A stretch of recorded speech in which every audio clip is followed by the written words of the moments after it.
Giving apartments to homeless people who've been on the streets for years before they've received treatment for drug or alcohol problems or mental illness may not sound like a wise idea, but that's what's being done in cities across America in an approach that targets those who've been homeless the longest and are believed to be at greatest risk of dying. They're people who once might have been viewed as unreachable, but cities and counties affiliated with a movement known as the 100,000 Homes Campaign announced this past week that they had gotten more than 100,000 of these people off the streets and into permanent housing. We first told you about this initiative earlier this year.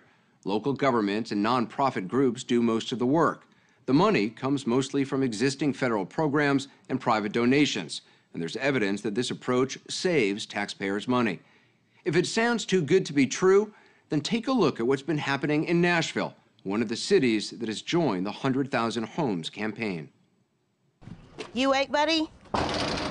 Robert. In a storage facility on the outskirts of Nashville, outreach worker Ingrid McIntyre introduced us to Robert McMurtry.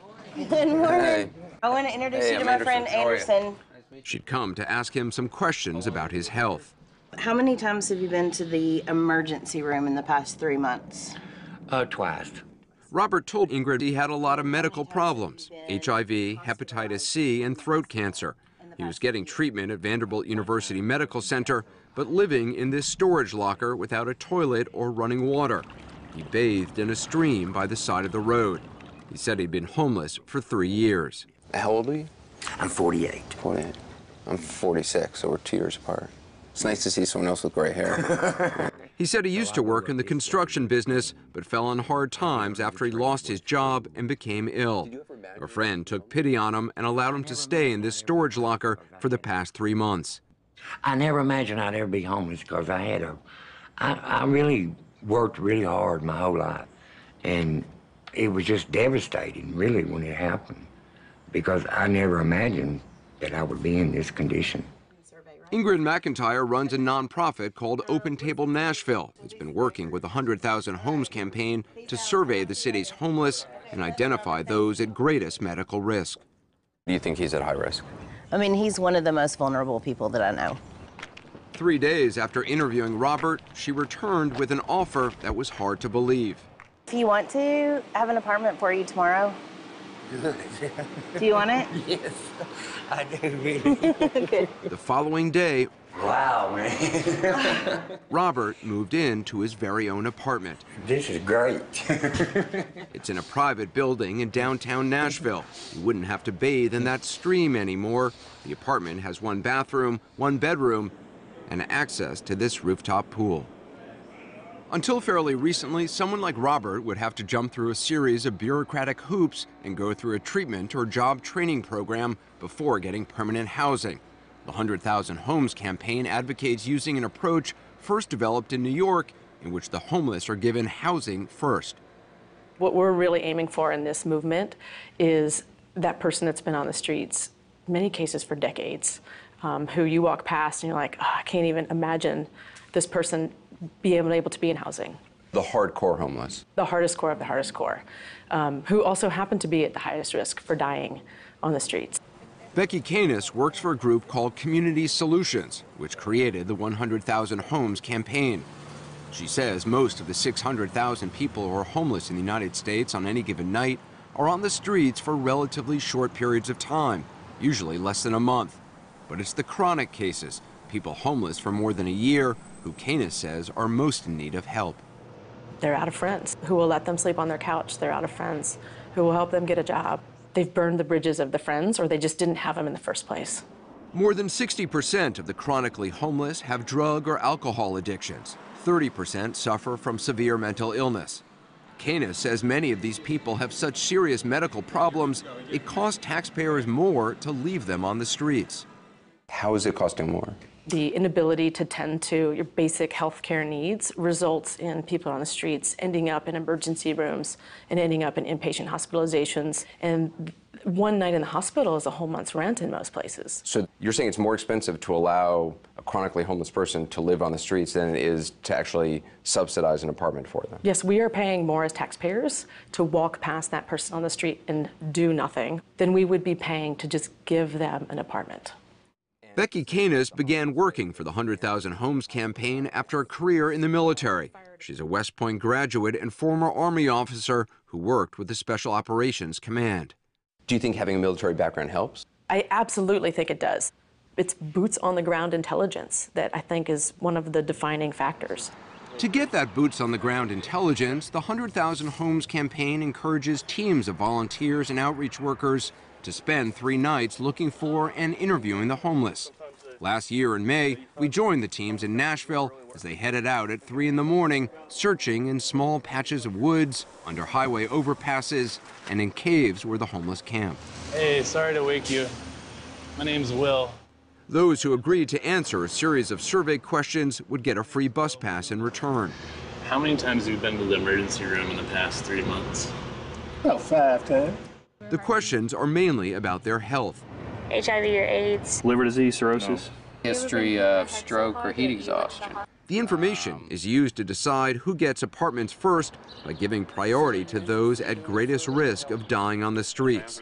And the risk is very real.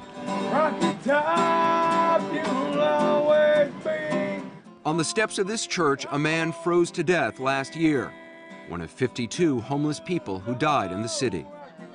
Not everything the homeless told the survey teams was accurate.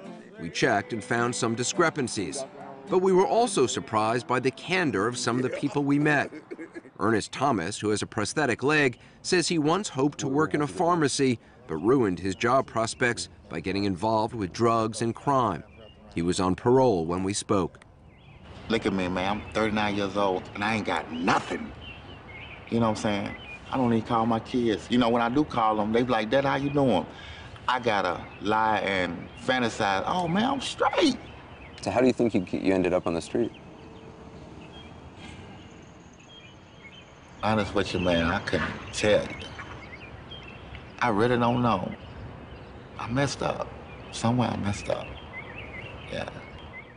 Will Connolly is director of the city's Homelessness Commission. He's the person who decided Nashville should adopt the 100,000 Homes campaign's approach. He'd already lined up a number of apartments for the people identified by the survey. And these are fully furnished apartments ready to go that these people can just move into? Yeah, permanent housing, no strings attached really. As long as they abide by that lease agreement, it's theirs. The apartments are paid for mostly by the federal government, which gives rental assistance subsidies to veterans and people with low income. The homeless are expected to contribute 30% of whatever income they get from things like part-time work, Social Security, or disability. Some apartments, like Robert McMurtry's, were provided by civic-minded landlords willing to accept very little rent.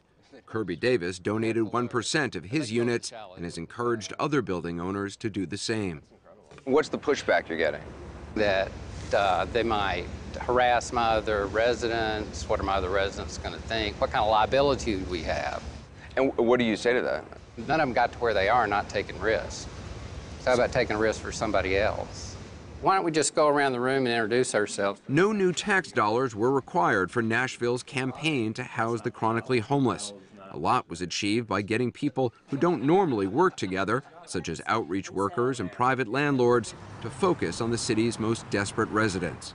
What I'll do is try to save 2 units, and we'll start with that and give it a try. To determine who should get apartments first, the homeless who were surveyed got ranked based on their medical risk factors. Robert McMurtry finished high on the list, but there were some in even worse shape. So who are some of the people you've identified? The most vulnerable, his name's Frank. Frank is Frank Clements, who spent more than 30 years in prison for robbery and other crimes. For him and a friend, home was now this park bench. Where are you guys staying right now? Right here. Yeah. There was a bottle of mouthwash by his side, which is what alcoholics sometimes drink when they can't afford liquor. Frank was 66 years old and said he'd been treated for 2 types of cancer, pneumonia, and heart disease. How many times have you been to the emergency room in the past 3 months? About 3 times. 4 days after he answered those questions, he was walking into his new apartment. This is your new home. All right. Well, my heart is full of gratitude. And you know, it's awesome. I mean, you don't see people like this that help people out. you know? To try and ensure the homeless don't end up back on the streets, social workers check in on them regularly. Do you mind if I have a seat? Well, of course you can. Frank Clemens needed more help than most. The morning after he got an apartment, we found him finishing off a bottle of whiskey. I ain't no angel. I'm a damn drunk. In the weeks that followed, social workers tried to help Frank get treatment. They even drove him to appointments. He'd get sober for a while, then start drinking again, then be filled with remorse. He was so disruptive when drunk, he had to be moved out of 2 different apartments. Some critics of the 100,000 Homes campaign question whether scarce housing resources would be better spent on homeless kids or working poor families rather than somebody like Frank. Is it fair to give somebody an apartment who's made bad choices and is being irresponsible? I don't think fairness is the right way to look at it. What I would prefer to look at it is what's good for everybody. So having somebody on the streets, fair or not fair, is costing us as a society, as taxpayers, more than it would cost to have them in housing.